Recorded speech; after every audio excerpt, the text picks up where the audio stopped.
For most of the modern history of the NBA, many teams have been focused around building around stars and creating super teams out of those stars. These super teams are not designed around chemistry, but rather the idea that with enough stars, one can just easily win a ring. On paper, this idea sounds great, but in reality, it doesn't work so well. Many super teams are together for only a few seasons, few last a while. What happens when you get one of the most successful lineups of all time, but completely fail? But first, if you're enjoying this video so far, click that like button and subscribe. I know I hate asking, but I have to do it. I'm a small YouTuber, what can I ask? In summer of 2019, the NBA world was shaken. Kevin Durant, recovering from a torn Achilles, leaves the Golden State Warriors to join the Brooklyn Nets. With him came Kyrie Irving, one of the most creative scorers in league history, and also one of the most unpredictable. They didn't go with the Knicks, they didn't go to LA, they chose Brooklyn, a team with no banners, no history, but a completely clean slate, ready for victory. Although he was traded, KD was still recovering from the torn Achilles, so he had to sit the season out. Kyrie played just 20 games, but it was clear the rebuild phase of the team was over, and it was time to win now. But in 2020, they shocked the world completely, firing Kenny Atkinson and bringing in a shocking new hire, Steve Nash, a two-time MVP. However, Steve had almost zero coaching experience. The message: the team is developing and it's about time to win. But first, they needed a little something extra.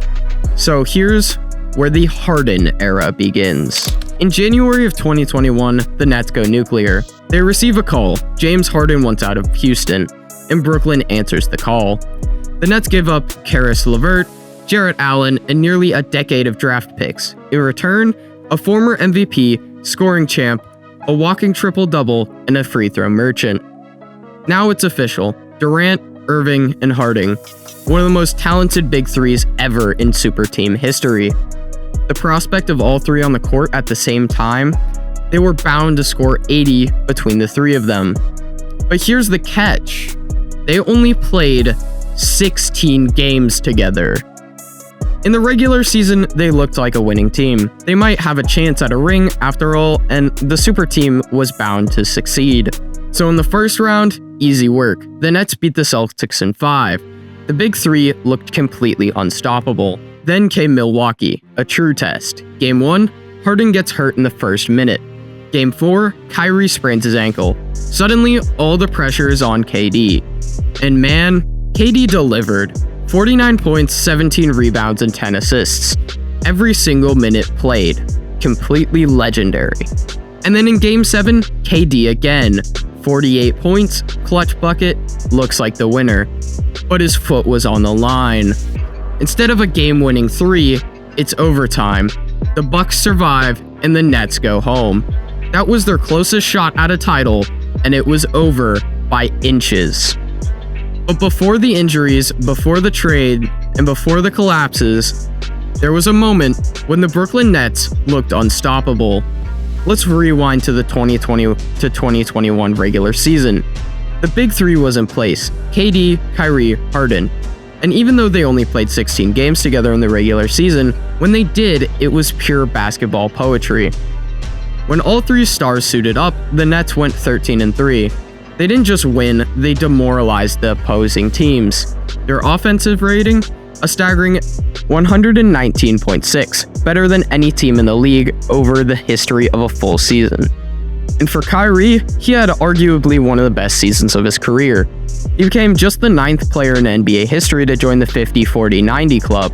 That means 50% from the field, 40% from deep, and 90 from the line. Efficiency and volume. And this wasn't empty stats, this was clutch.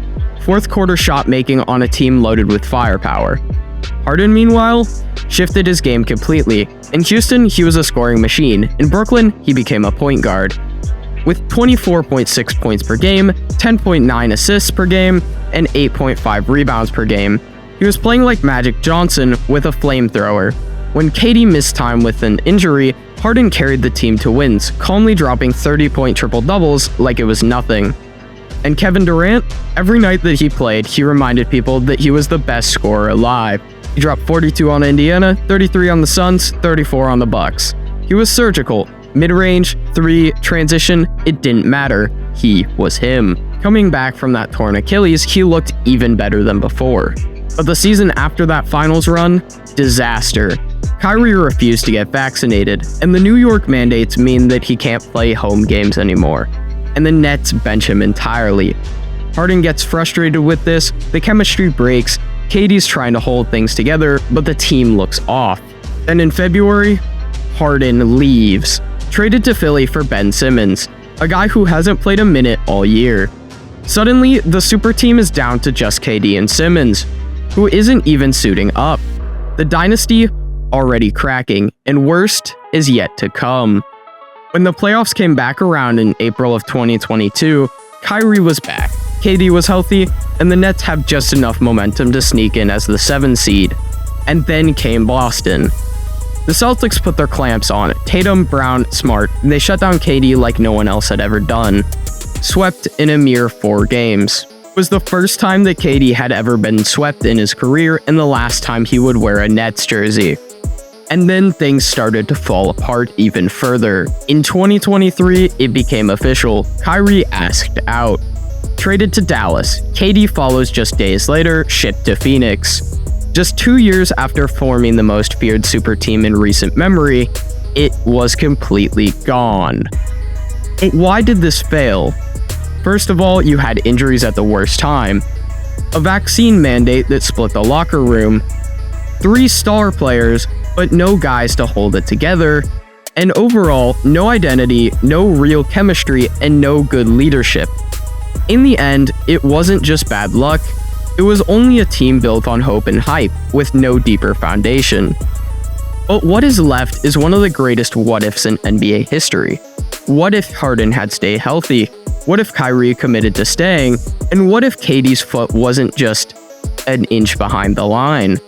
Instead of a dynasty, Brooklyn walks away with nothing. No finals, no banners, just a cautionary tale of forming super teams. This was a team that was set up for everything, but they didn't have the time, the trust, or the teamwork to make it happen. So, I want to hear your guys' opinions in the comment section below. Was this the biggest super team failure of all time, or was it the 2004 Lakers, Shaq, Kobe, Malone, and Peyton, who lost it all in the finals? Personally, I think the story of the Nets is a far sadder tale, but what do you guys think? Let me know in the comment section below, and leave a like and subscribe if you want to see more. More NBA stories, breakdowns, and deep dives coming every single week.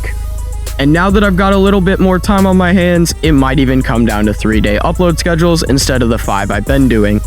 But anyways, see you guys next time.